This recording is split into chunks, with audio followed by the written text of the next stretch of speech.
शुरुआत में कुछ भी नहीं था।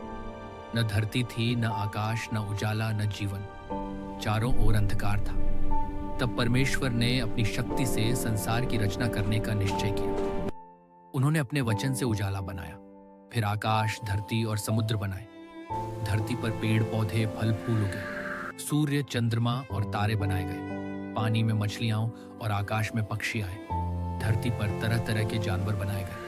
फिर परमेश्वर ने अपनी सबसे विशेष रचना बनाई, मनुष्य। उन्होंने मिट्टी से एक शरीर बनाया और उसमें जीवन की सांस फूंकी। उस मनुष्य का नाम आदम रखा गया। परमेश्वर ने आदम को एदन नाम की एक सुंदर वाटिका में रखा।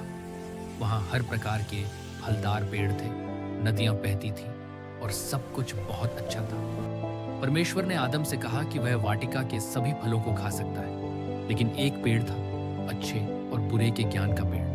उसका फल खाने से मना किया गया। परमेश्वर ने कहा कि उस पेड़ का फल खाने से दुख और मृत्यु आएगी।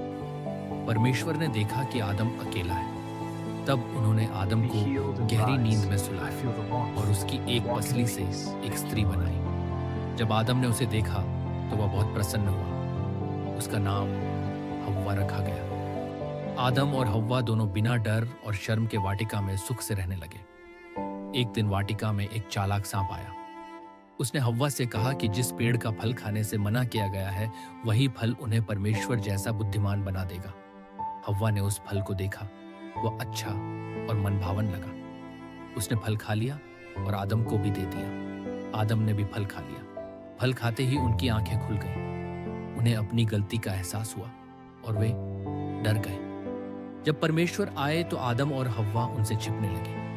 परमेश्वर ने उनसे पूछा और उन्होंने अपनी गलती स्वीकार की। परमेश्वर ने कहा कि अब धरती पर जीवन आसान नहीं रहेगा। आदम को मेहनत करनी होगी और हव्वा को दुख सहना पड़ेगा। फिर परमेश्वर ने उन्हें एदन की वाटिका से बाहर भेज दिया ताकि वे संसार में अपना जीवन जी सके।